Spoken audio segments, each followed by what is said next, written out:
Good afternoon to you. 3:06 now, News Talk 105.9 WMAL, where we're making sense of the news. Coming up, 3:30, we talk to Josh Kraushaar about the latest very good polling for President Trump. Kind of fascinating numbers. We'll dig into them today. Ned Ryan joins us at 4 o'clock from American Majority. We look at those numbers, and we also look at Michael Cohen's testimony today in New York City. Big, dramatic election interference case as the left tries to take down Trump without going to the voters. Cheryl Chumley is going to join us at 5 o'clock from the Washington Times. She's got some thoughts on Israel, the United States involvement there, and the Alvin Bragg case. What's happening? And then Charisse Trump is with us at 5:30. That's no relation. She's the executive director of Speech First. As at least one major university system decides they're not funding DEI anymore. Instead, they'll give that money to the cops. You can join us at 888-630-9625, 888-630-WMAL. So many great stories to get to today. But I want to start with the breaking news, I guess, at this hour, which is that the Trump trial continues. The Alvin Bragg produced, left-wing produced trial up in New York. This deeply unconstitutional charade designed to upend the entire presidential election. The only way that it's really meaningfully upended it, though, is it's helped Trump dramatically and hurt Biden dramatically, if you're just staring at what the voters are thinking of it. Michael Cohen, known as Trump's fixer by a variety of headline writers, a one-time attorney for about a decade to Donald Trump, is testifying today. The two men have had an immense falling out over time, and Michael Cohen has spent the last few years absolutely crapping on Donald Trump at every possible turn in public all the time and trying to profit off of it. He's got a podcast. He's got every kind of social media. He's constantly making videos and doing interviews and attacking Trump and selling T-shirts and talking about how much he wants to benefit from all of this. Now sitting before the jury, and Cohen gave some fascinating testimony today when he claimed that Trump had urged him to not pay Stormy Daniels until after the election, until after the 2016 election. Now, if that's the case, if that fact pattern is correct, well, that's it. That's the whole ballgame. The whole idea was, this is a campaign finance violation. Well, how is it a campaign finance violation if it's money that's coming out of Trump's pocket and it's not even paid before the election? How would it interfere with the election? Exactly. The Associated Press, in their live blog of the trial today, says that Cohen used Yom Kippur as an excuse to delay paying Stormy Daniels during all of this. Let me see here. Pardon me. The screen jumped as I was looking at it. Following the lunch break today, Cohen said he used the Jewish high holiday of Yom Kippur, the Day of Atonement, as one of many excuses to delay completing the $130,000 hush money deal with Stormy Daniels. That's the way the press is referring to this. This is known legally as a non-disclosure agreement. Cohen testified that Trump implored him to delay finalizing the transaction and paying Daniels until after Election Day so he wouldn't have to pay her. Cohen claims that Trump said, because after the election, it wouldn't matter. According to who, said the prosecutor, Susan Hoffinger. Mr. Trump, Cohen replied. Well, if that's the case, again, just to reiterate, the idea that this is a, quote, campaign finance violation is not only moot based on what we knew before, but it's completely moot based on what we know now. It doesn't even involve a presidential campaign. There's no money even flowing ahead of the campaign. So it's just, this is just the latest piece of this. And Donald Trump this morning, he stepped up outside the courthouse. He did one of his brief statements. He first began with the excellent polling from the New York Times, and that excellent, that crowd was unbelievable. Over 100,000 people showing up on the Jersey Shore this weekend to see Donald Trump speaking. Trump was very excited about all of it. He led his statement this morning with those details. The New York Times just came out with a poll that shows us leading everywhere by a lot. This is the cover story, and I think you'll find it very interesting, but I'm sure you've all read it. Leading in Wisconsin, Pennsylvania, Arizona, Michigan, Georgia, and Nevada. Nevada, we are leading actually by 12 points. which is generally a Democrat state. I think we're probably leading in New Jersey. We had a rally, over 100,000 people this weekend. A lot of the mainstream media didn't want to say how many people. They didn't want to cover it. In fact, I don't think anybody did. I hear the crowd was not shown by the mainstream media, which is what they tell me, but that's par for the course. Yeah, that's typical. That's typical. A massive, massive turnout on the Jersey Shore of all places. Just for kicks and giggles, I was looking up the recent polling in New Jersey. I was like, what's the polling show? It shows that at least in March, Trump, I think it was an Emerson poll, Trump was trailing Biden by 5 points. 5 points. Closer in Jersey than you'd think, right? A blue state like Jersey. Every so often a Republican can win there under unique circumstances. You see a Republican, say, Chris Christie winning. But doesn't happen that often.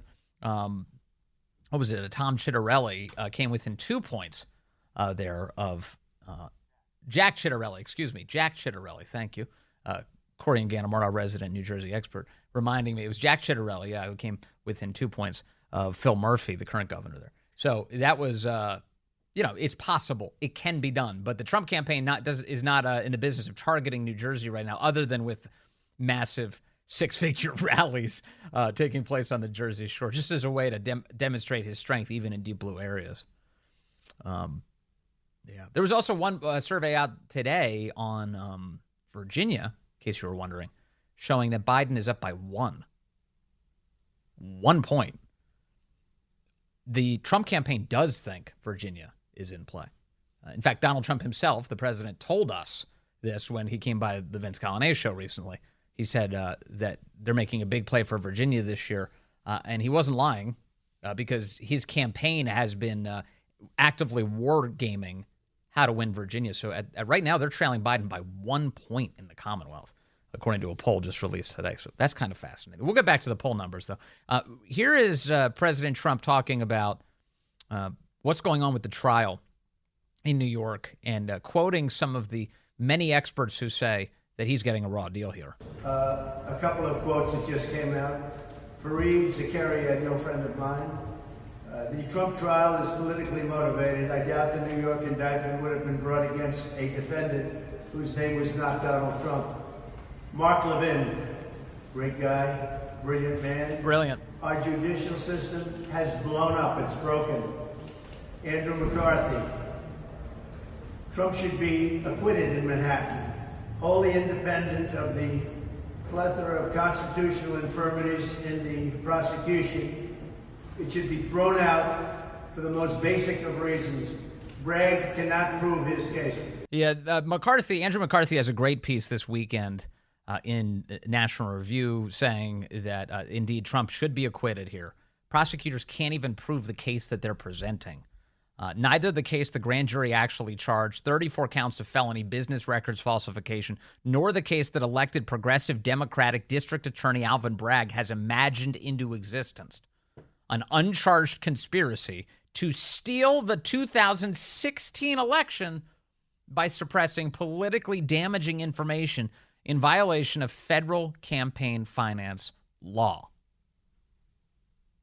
By Bragg's lights, McCarthy writes today, to the extent I can wrap my brain around his contention, Trump schemed to deprive the nation of a Hillary Clinton presidency. Now, NDAs are lawful, and Trump had no legal obligation to disclose the embarrassing information the NDA concealed. And the New York County DA does not represent America. Bragg's only jurisdiction is Manhattan, where Clinton won by close to 80%. So Trump didn't even metaphorically steal anything in the Big Apple.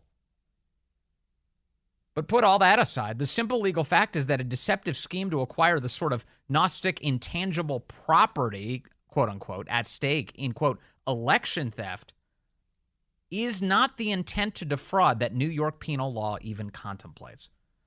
In other words, Andy McCarthy goes through the law word for word and says nothing about this case even begins to violate any laws that are relevant here at all. At all. And he said Trump should be acquitted in this case. That this case should be thrown out.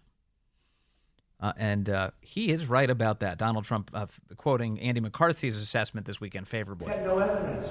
And I'm innocent. This is a political witch hunt.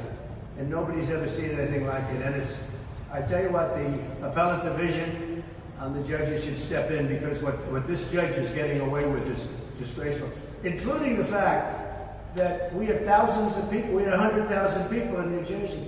They would like to show their support. It's like an armed camp outside. You can't get one person within 3 blocks of this courthouse. Great. That's an interesting piece, interesting observation from President Trump, which is this. Because he is the former president of the United States and a Secret Service protectee, I think most of us had just assumed, well, they're locking down the area to protect him, right? They have a security perimeter for the duration of the trial to protect him. And we've already seen some of the craziness. The anti-Trump guy who set himself on fire outside of the courthouse just days ago. It was a week or two ago. That was crazy. Now, something I hadn't thought of was, well, they're cutting off access to the people who might want to show up to support him, to surround the courthouse, to chant their support for him, and to express their discontent with the system that thinks this is okay. Trump doesn't like that. He says they don't even have access to it. This whole place is locked down. We can't get our supporters outside the building. Jared, we're not, I mean, you take a look at this statement. We're entering the 4th week, and there's still no evidence whatsoever connecting Trump with any criminal wrongdoing. A crime that's not charged. It's a crime that in which prosecutors won't even tell the defendant what it is. I have no idea what they're even doing. We have records, and they talk about bookkeeping. The only thing down in the bookkeeping is that we call a legal expense a legal expense. We don't call it a construction expense. We don't say for concrete work. We don't say for electrical work. We paid a lawyer a legal expense. And we have a legal expense. Yeah, it was selected from a drop-down menu. The bookkeepers were testified last week, just ahead of the video prostitute lady testifying. It was the bookkeepers, the boring testimony, and they said, well, we just would click the drop-down menu, and then we'd have to choose what the payment was, and we had limited options, so we chose legal expense because we sent the money to a lawyer. It's a legal expense. It's marked down in the book, quote, legal expense. It's perfectly marked down. The other side doesn't know how to handle it, but they say, let's indict him anyway, because that's what Biden... This all comes from Biden in the White House, by the way.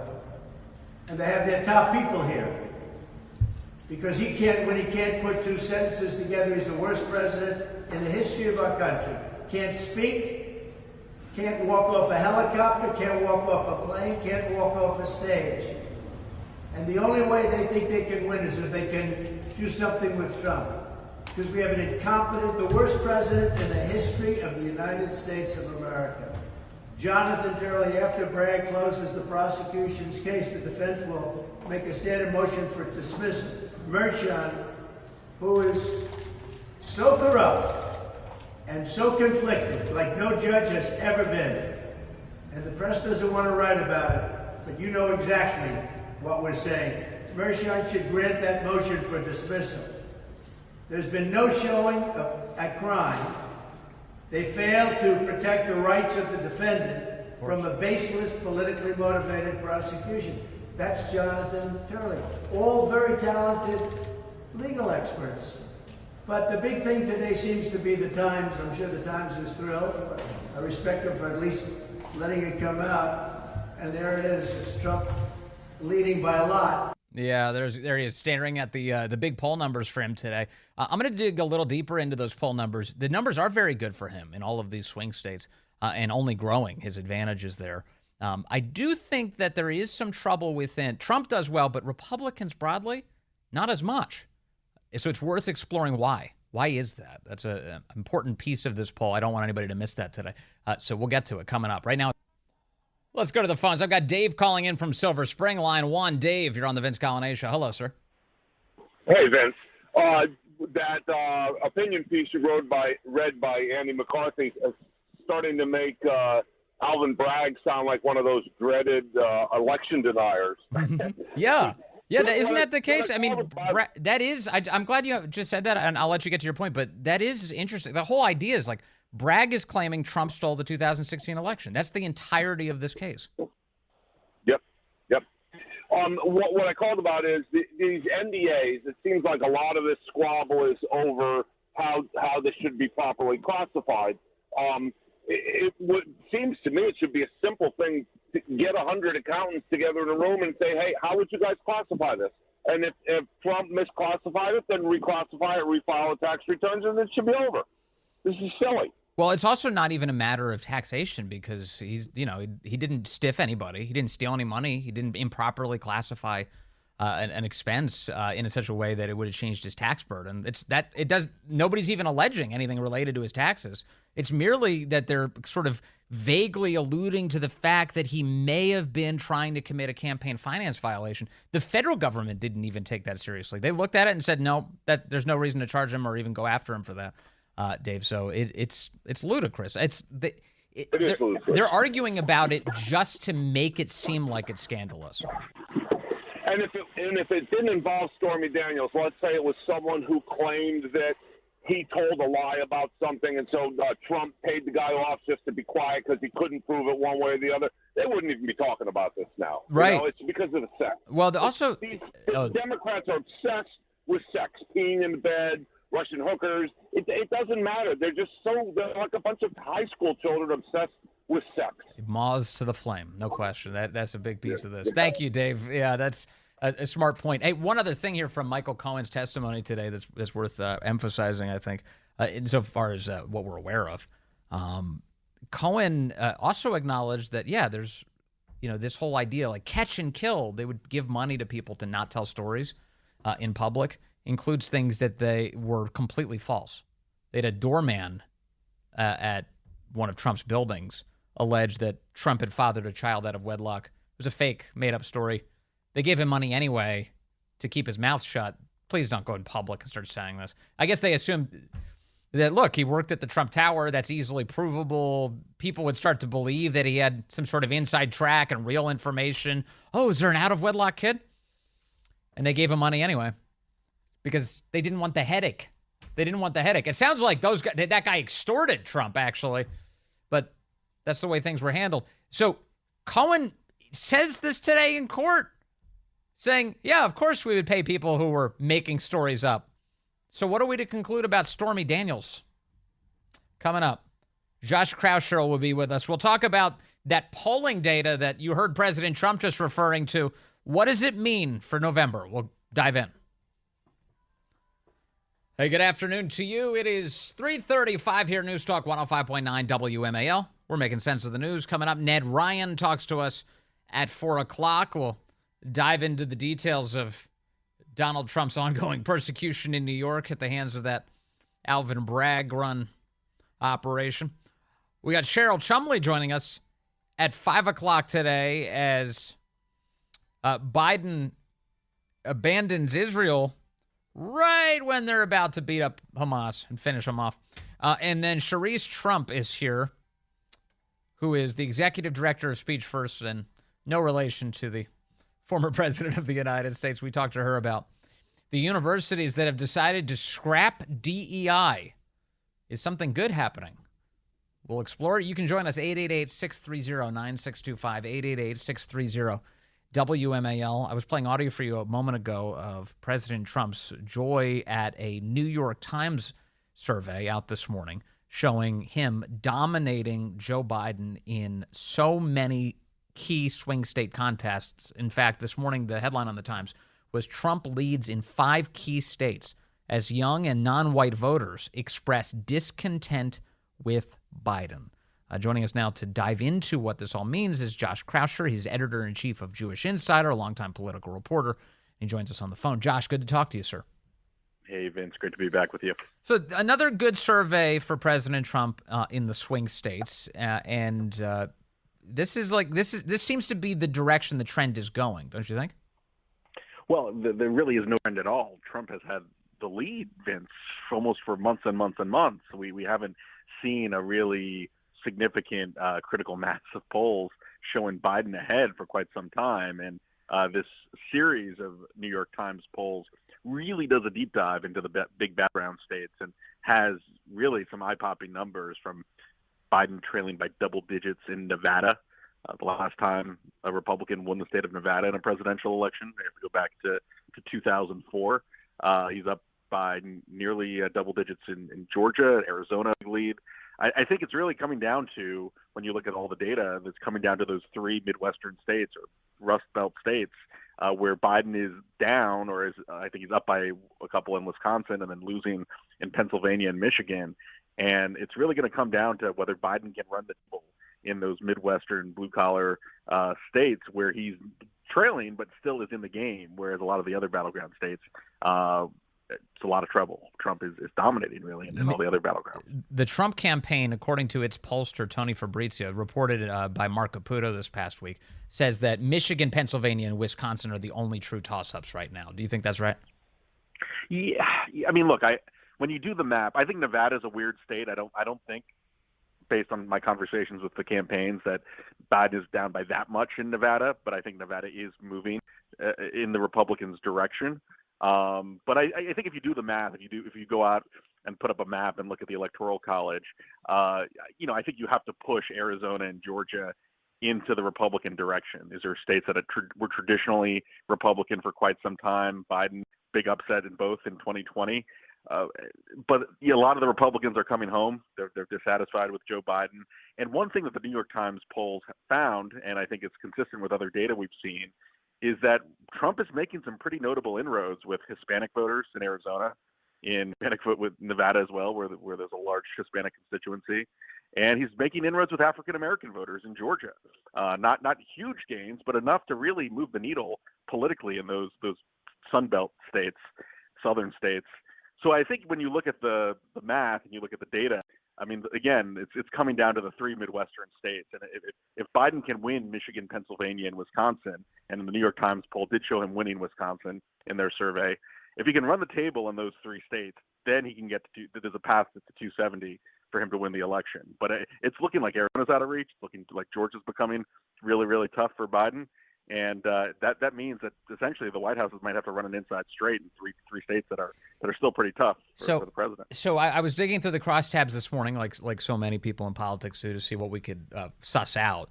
And something, an interesting phenomenon inside of this poll, which I think is reflected in other surveys too, is that Trump is unique in the Republican Party. Trump is doing amazing things in the polls. Biden is lagging big time behind him. But if you look at the Senate races in these swing states, the Democrats are in the lead in all of them. The Democrats are, in fact, if you combine all of the survey results from Arizona, Nevada, Pennsylvania, and Wisconsin, the Democrats lead the Republican candidates 45-40.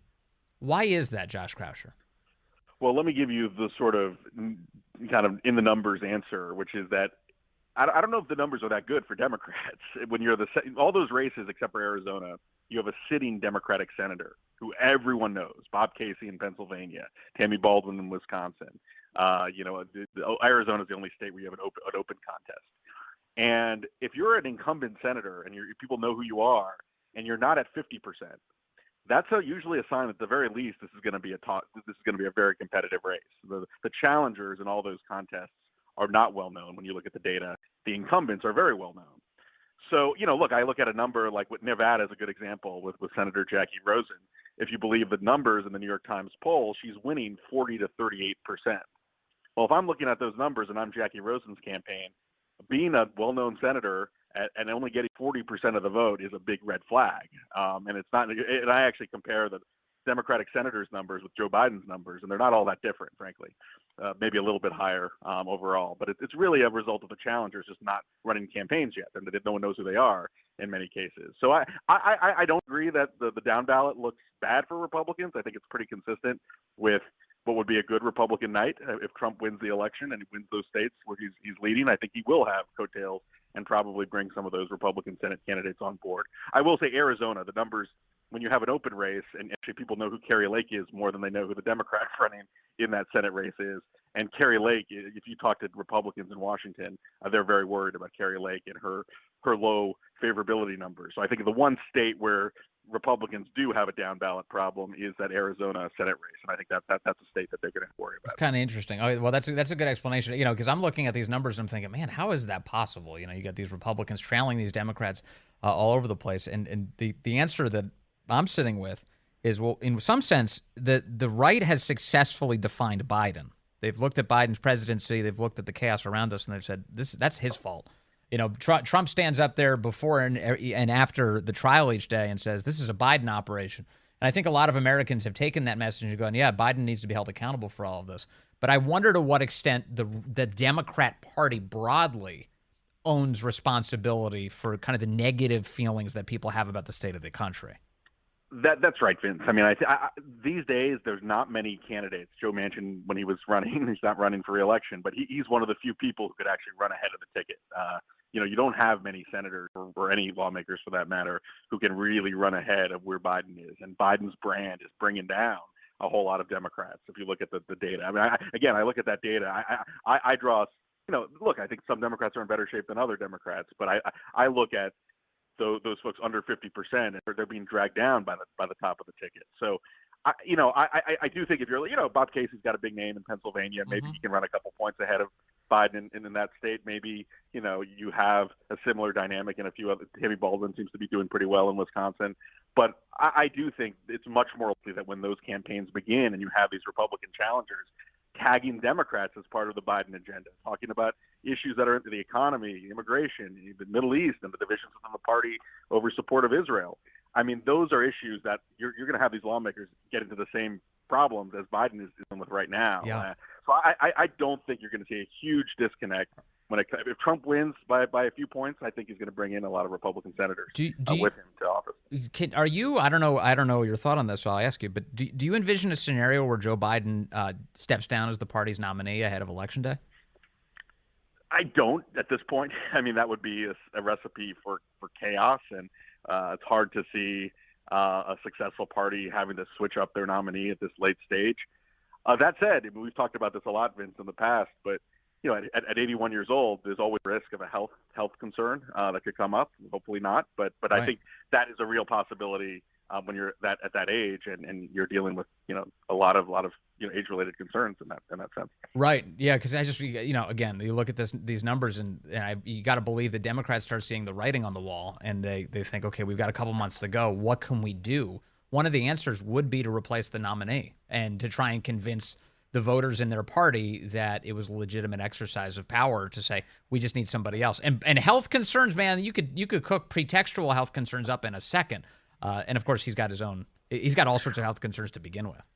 Well, here the other problem, even if you can play some fantasy politics and get a sense of who else could succeed Biden, I have a hard time if that scenario played itself out. It would be hard to get anyone other than Kamala Harris as his replacement. Or if you didn't do that, it would piss off a whole lot of Democrats in the party that would divide the party even further. So yeah. I just don't think that. Look, if you were the Biden campaign and you saw this coming a year ago, you would probably switch your running mate, maybe give Kamala Harris another good position in the cabinet, or another top job, and get a running mate that has more credibility with a broader sway of the American public, and then maybe you can do it. Maybe you step aside. Maybe you have a succession plan. But they didn't plan, and they're really dealing with the ramifications of that right now. Right, and as you and I both know, the Democrats, and you already mentioned it, Democrats, their problems aren't just Biden. Biden's not the only problem. They've got a big fight within their own party right now about whether or not they're going to stand in support of Israel at all. And it's causing a tremendous number of rifts. In fact, I know that over at your website, Jewish Insider, Emily Jacobs has a piece today, headline, Jewish Democrats concerned over Maryland's Democratic Party's leftward tilt. Tell us what's going on in Maryland and why are Jewish Democrats concerned there? Yeah, well, we got a big primary coming up tomorrow in Maryland, and a lot of pro-Israel Jewish Democrats are shocked at their soon-to-be senior senator, Chris Van Hollen, who has, frankly, along with Bernie Sanders, probably emerged as one of the most anti-Israel voices in the United States Senate, which is something of a new phenomenon. It's he's not always held the positions and the criticism of Israel that he's had in the last couple of years. And a lot of Jewish voters, after trying to kind of have meetings with Van Hollen, work with him behind the scenes, are just exasperated. He goes on television, really, accuses Israel of committing war crimes, doesn't seem to acknowledge that they're in a fight for their existence, a fight for their safety against Hamas. And even when it comes to, I was actually watching him on CBS News this weekend on Face the Nation, and he was asked about Hillary Clinton's comments about the camp protesters against Israel, who are naive and don't know much about history, and he actually defended the protesters. So, I mean, he's really on every issue, certainly on Israel, the Middle East, foreign policy, but increasingly on anti-Semitism as well, turned out to be a sort of an unreliable ally, or gone from an ally to even an enemy in some cases. And a lot of Jewish voters with a big Senate race, Larry Hogan running as the Republican nominee is someone that has won Jewish voters' support before. There's a real chance that Democrats may lose a large share of the Jewish vote in that Senate race with Hogan, and we'll see who the Democratic nominee is after Tuesday. But there's a lot of real concern that in a state that has long had lawmakers, Ben Cardin, the retiring senator, and a lot of the lawmakers in Congress on the Democratic side have been reliable supporters of Israel. And Van Hollen right now sticking out like a sore thumb, with sounding more like Bernie Sanders than he is anyone else in the delegation. And in that Senate primary between Angela Alsobrooks and David Trone, both of them have been fairly critical of Israel as well, correct? Well, what's interesting, and this is where if you look at the story, Van Hollen may be having an impact on some of his more junior colleagues, because usually it was pretty good politics in Maryland, and it's good politics generally to be in support of Israel over Hamas, right? That's pretty. You look at the polls and you see the overwhelming support when you lay it out in those terms. But what's interesting is that Trone has been a very reliable supporter of Israel, but he's kind of, he's been a little softer on the campaign trail. And also Brooks gave an interview to the Washington Post this past week supporting Biden's argument to essentially condition offensive aid if they go into Rafah, which is a position that Biden embraced, is one that a lot of pro-Israel Democrats have had real problems with, including Senator Cardin, who did not support that position from the president. So there's a lot of divisions within the Democratic Party, but I would say if you look at who's on the most leftward critical of Israel stance, it's Bernie Sanders and it's Chris Van Hollen, and that's having a lot of Democrats that are pro-Israel very worried in the state of Maryland. All right. Josh Kraushaar, editor-in-chief over at Jewish Insider. Sir, so good to talk to you as always. Thank you for your time today. I didn't mention it Friday, so I'll mention it here. Happy Mother's Day to all the moms out there. Hope you had a really nice one over the weekend. I'll say officially on there, Happy Mother's Day to my mother as well and my beautiful wife. It's so it's funny. On social media this weekend, I don't know, there must be like a place that cooks all of this up just to create scandals. But there were posts going around where I guess some lefty social media website, Instagram account, had shared a thing wishing Happy Mother's Day to anyone who has chosen not to be a mom. Does that make any sense? Happy Mother's Day to a woman who has chosen not to be a mom. Now, in the world of the left, it could be a man, too. A man who has chosen not to be a mom. So, in that sense, thank you for saying Happy Mother's Day to me. I chose not to be a mom. What does that mean? That's like saying Happy Veterans Day to those who chose not to serve in the military. What? That is a pointless expression. It doesn't mean anything other than creating needless drama. And also there's the Happy Mother's Day to the people with fur babies. That, in other words, pets. Well, no, you're not a mother to the pet. You can love your pet. I love my dog. My dog is the best. I love my dog. And in fact, I think in the house, my child and my wife refer to me as daddy to the dog. Go find daddy. Go find dad. But on Father's Day, I'm not looking at the dog going, hey, where's my thanks? You owe me, buddy. Actually, he's always sucking up to me, so it's fine. It's totally fine. I won't judge him for that. But what is that? And look, I know there are people out there who want to be mothers and fathers, and they struggle for a variety of reasons, health, whatever it might be. And you are in my prayers. It's a great blessing. You should keep pursuing that. That's a great thing.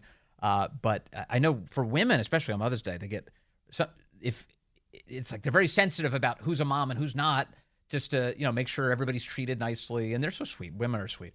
We were at church yesterday, and the priest gave us a prayer. Said, all the women stand up. All the mothers, please stand. The mothers all stood. And he said a blessing.